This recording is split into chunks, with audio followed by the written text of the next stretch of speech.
Hello guys, आपका मेरे channel BVM line में बहुत बहुत स्वागत है।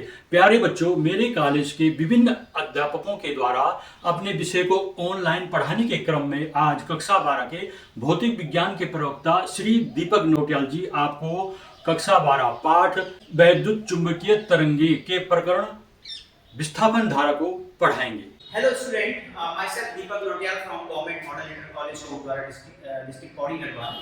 Today we are going to discuss an important topic from chapter electromagnetic wave. The topic is displacement current, यानी कि विस्थापन धारा। तो उससे पहले हम डिस्कस करेंगे मैक्सवेल के equation and the beautiful equations given by Maxwell. Someone in order to praise Maxwell's work on electromagnetic waves told that these beautiful equations are given by God. And this is the height of appreciation. लेकिन अगर हम देखें तो nature हमसे pattern और mathematical equations के रूप में बात करती है. तो जो फंडामेंटल लॉज हैं कुछ इलेक्ट्रॉनिक्स और मैग्नेटिज्म के, उसको मैक्सवेल ने मैथमेटिकल रूप में रिप्रेजेंट किया. वो चार लॉज जो है, पहला उसमें है स्थिर वैद्युतिकी का गॉस का नियम, वैद्युत चुंबकत्व का गॉस का नियम, फैराडे का वैद्युत चुंबकीय प्रेरण का नियम, और चौथा है एम्पियर का परिपथीय नियम. First one is Gauss's law for electrostatics. Second one is Gauss's law for magnetism. Third one is Faraday's law for electromagnetic inductions, and fourth one is Ampere's circuital law. So we will discuss it step by step. First one is, तो ये जो equations हैं, ये पहला जो equation था इसका, ये बेस्ड था गॉस के स्थिर वैद्युतिकी के नियम पे, दूसरा था गॉस के चुंबकत्व के नियम पे, और तीसरा फैराडे के विद्युत चुंबकीय प्रेरण के नियम पे, और चौथा जो था एम्पियर के परिपथीय नियम पे. मेनली ये विस्थापन धारा का कांसेप्ट है, ये एम्पियर के परिपथीय नियम से संबंधित है. ये कैसे आया ये हम जानने से पहले देखेंगे. मैक्सवेल के चार समीकरण इन्होंने दिए. पहला गॉस का जो इलेक्ट्रोस्टैटिक्स का जो लॉ है, और दूसरा है मैग्नेटिज्म वाला लॉ, जो ये हमें बताता है कि किसी भी इंडिविजुअल मैग्नेटिक डाइपोल का कोई भी एक्सिस्टेंस नेचर में नहीं होता है. और तीसरा फैराडे का विद्युत चुंबकीय प्रेरण का नियम, कि चुंबकीय फ्लक्स परिवर्तन की ऋणात्मक दर क्या होती है, फ्लक्स के बराबर होती है. और इसके बाद जो चौथा इन्होंने दिया कि एम्पियर का परिपथीय नियम. एम्पियर के परिपथीय नियम के अनुसार किसी भी बंद परिपथ के अनुदिश चुंबकीय क्षेत्र का रैखिक समाकलन पथ द्वारा परिबद्ध वैद्युत धारा का म्यू 0 गुना होता है, जिसको कि हम लिख सकते हैं B into delta L is equals mu 0 times I. तो इसको मॉडिफाई किया इन्होंने यहाँ पर विस्थापन धारा का कॉन्सेप्ट दिया. तो विस्थापन धारा है क्या, इसके लिए हम एग्जांपल लेते हैं एक कैपेसिटर यानी कि संधारित्र का, जिसकी ये दो प्लेट हैं, plate A end plate B. Plate A positively charge है और प्लेट B नेगेटिवली चार्ज है. तो हम सबसे पहले एम्पियर का परिपथीय नियम लगाते हैं इस वायर पे, जिसके थ्रू हम प्लेट A को ग्रेजुअली चार्ज कर रहे हैं, धीरे-धीरे इसका चार्ज बढ़ा रहे हैं, और माना इसमें कोई करंट I फ्लो हो रहा है इस वायर में. तो इस वायर के अराउंड हम एक हाइपोथेटिकल क्लोज्ड लूप को इमेजिन करते हैं, जिसकी रेडियस यानी कि त्रिज्या है R. और अब हम इसके द्वारा, इस वैद्युत धारा के द्वारा जो इस चुंबकीय क्षेत्र उत्पन्न हो रहा है, उसका रेखीय समाकलन निकालते हैं. तो हम देखते हैं B ये line integral of B dot dl is equals mu 0 into I by Ampere's circuital law. Ampere के परिपथीय नियम से हम देख सकते हैं कि इस क्लोज लूप, इस बंद पथ द्वारा जो धारा आबद्ध की गई है वो है I, और I का म्यू 0 टाइम्स होगा इसके द्वारा जो उत्पन्न चुंबकीय क्षेत्र है उसका रैखिक समाकलन. अब हम यही कॉन्सेप्ट लेके चलते हैं प्लेट्स के बीच में, कि प्लेट के बीच में क्या होता है.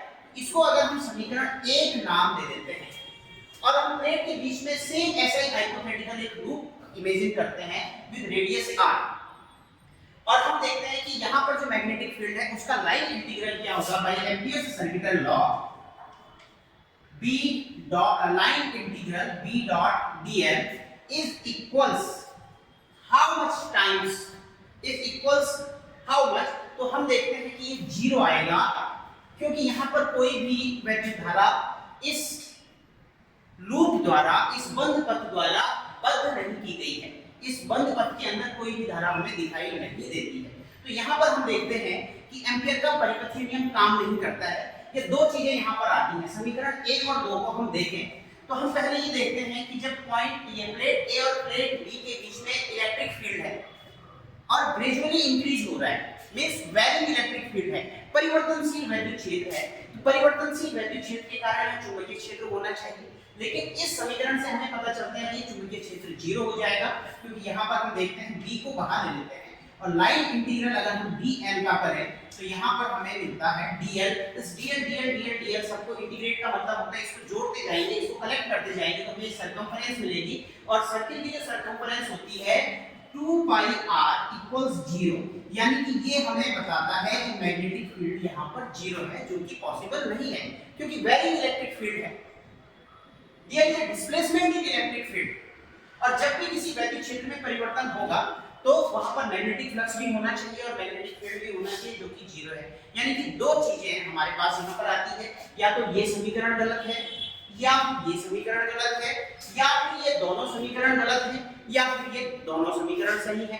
तो इसमें से क्या सही है इसको देखने के लिए हम चलते हैं आगे। तो ये जो कोई मिसिंग टर्म हमें दिखाई दे रहा था कि एम्पियर के परिपथीय नियम से, उसको हमने कहां से फाइंड आउट किया?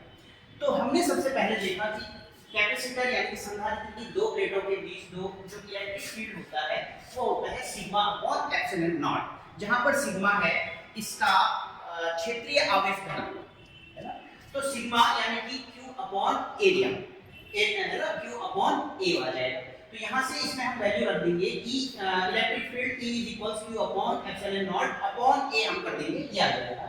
और यहाँ से अगर हम इसमें इलेक्ट्रिक फ्लक्स को अगर कैलकुलेट करना चाहे तो ये होता है E dot A। E dot A हमने किया तो यहाँ से E की वैल्यू हमने रखी और यहाँ से एरिया से इसको मल्टीप्लाई किया, A से A कैंसिल हो गया, तो इस समीकरण से हमारा आ गया Q is equals epsilon not into 5, जो कि इलेक्ट्रिक फ्लक्स है।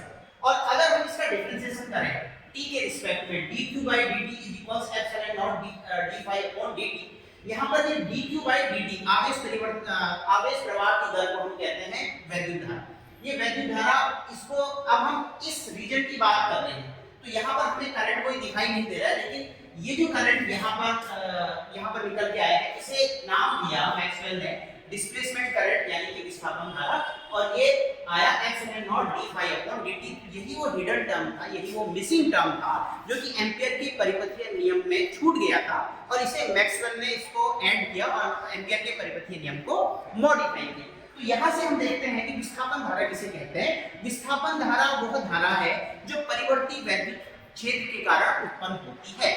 Displacement current is the current which arises due to the displacement of electric field और वेरिंग इलेक्ट्रिक फील्ड, इसमें से विस्थापन धारा नाम दिया गया।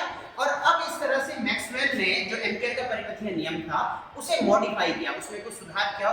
उसके लिए मैक्सवेल ने कहा कि किसी भी चुंबकीय क्षेत्र का बंद परिपथ के अराउंड जो रैखिक समाकल होता है वो चालन धारा और विस्थापन धारा के योग का μ0 गुना होता है। यानी कि जो समीकरण मैक्सवेल ने यहाँ पर दिया कि line integral of magnetic field around a closed loop is equals μ0 times of conduction current plus displacement current, ये जो ID है, और यहाँ से ये आ गया V को हमने का लाइन इंटीग्रल किया और ये आ गया μ0 IC plus epsilon not d5 upon dt।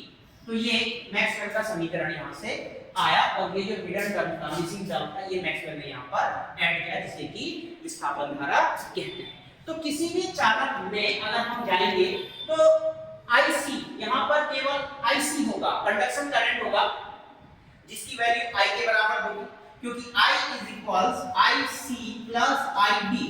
यहाँ पर ID 0 होगा तो I बराबर IC हो जाएगा, और जब हम यहाँ पर आएंगे वैलिड इलेक्ट्रिक फील्ड में तो IC 0 हो जाएगा, ID बराबर I हो जाएगा, और मैक्सवेल का समीकरण यहाँ पर इस तरह से हमें दिखाएगा कि वो जो एम्पियर का परिपथीय नियम है वो गलत नहीं बल्कि सही है। धन्यवाद। मेरे चैनल को सब्सक्राइब कीजिएगा। अगर आपको ये वीडियो पसंद आ रही है तो आप वीडियो को लाइक कीजिएगा, कमेंट कीजिएगा और इसको शेयर भी कीजिएगा। अगर आप इस चैनल में नए हैं तो मेरे चैनल को सब्सक्राइब भी कीजिएगा। धन्यवाद।